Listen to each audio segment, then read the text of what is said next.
Good evening, everyone.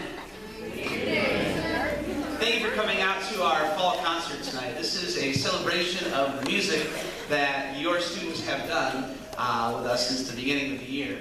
And it's great that we can feature our programs not just here at junior high, but also at the high school.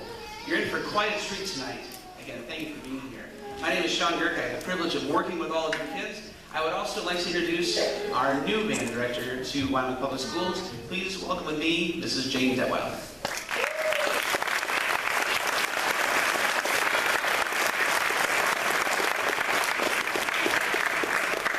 Well, we are so happy to have all of you here, and it looks like a great crowd, and we are so excited to share with you first our 7th grade band, which, believe it or not, just a few weeks ago, we're learning how to open their cases correctly. And so, boy, have they come a far way since then. And just coming from another school district, this is my 18th year of teaching, but my first year here in Wyoming, and it has just been such a pleasure, especially working with this guy over here, Mr. Sean Girk. We've been friends for a long time, and when this was opened, he gave me a call and asked if I might be interested, and I began to ask a lot of questions, and I guess to make a long story short, things worked out. So, and it has just been a pleasure to work with him and all of the wonderful parents and community members and administration that I've gotten a chance to work with. So, without further ado, we'd love for you to hear the 7th grade band.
Now, just to give you a little background about what you just heard, remember, all of these students were just, for the most part, learning how to open the case. A few of them knew a few things before they came in, but most of them were just learning for the first time at the beginning of the year.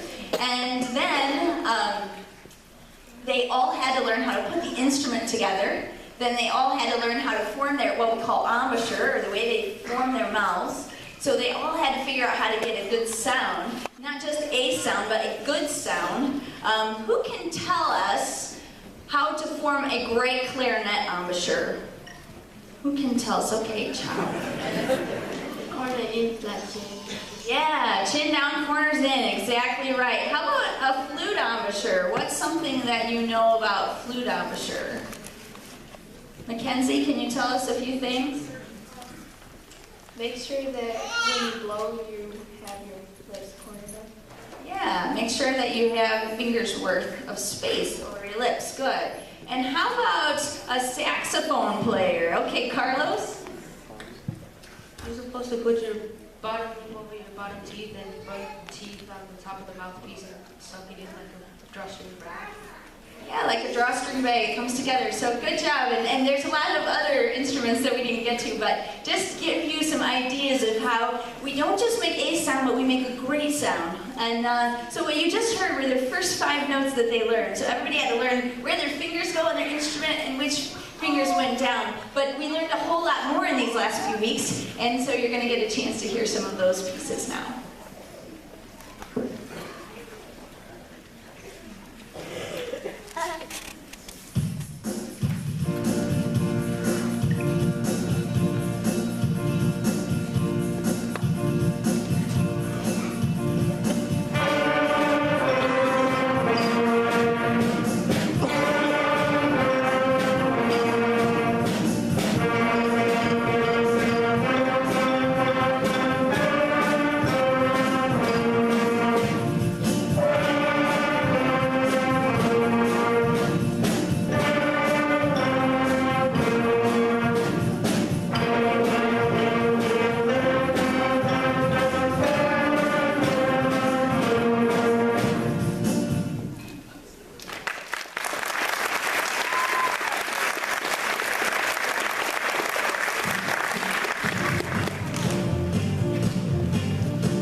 work a lot on is tempo. As you can hear, we're still working on that, but they've improved so much.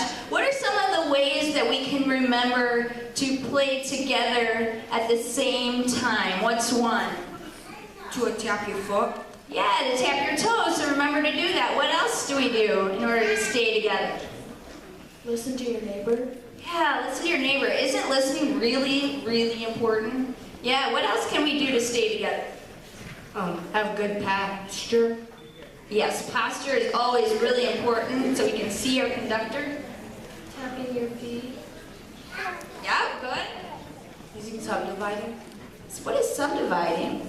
Subdividing is when you, yes, it's when you do the dot. The dot, dot, dot, that's right. We think the eighth note in our head. That's right. Good job, Corinne. Keeping control. And where do our eyes need to be looking? Carlos? You have to be looking at the conductor all the time. Yeah. All right, so as we go on to this next piece, make sure I read through it.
Recently on is something, now we all know in school it's important not to cheat, right? Nobody wants to be called a cheater, but we definitely don't want to be called cheaters in band either. What does cheating in band mean though? Cheating in band, who can tell us? All right. Evan, what can you tell us? Breathing when you're not supposed to be.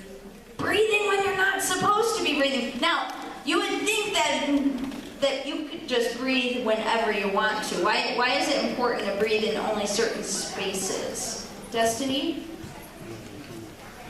Because then you will sound as bad, and then you won't be as bad. Okay, all right, good, yeah. What will you sound like if you take fewer breaths? How will it make the music sound if you take fewer breaths? It will sound like more of a melody instead of like a choppiness. Yeah, very good. So when we speak to people, we usually don't breathe whenever we want to, right? We usually wait to the end of the sentence, and we want to do that in music as well. So we talk about phrases. And in our last piece today, we're going to be really thinking about phrasing, okay? And phrasing our music like we would our words. And so see if you can figure out what a Mozart melody is. I think you might know this too.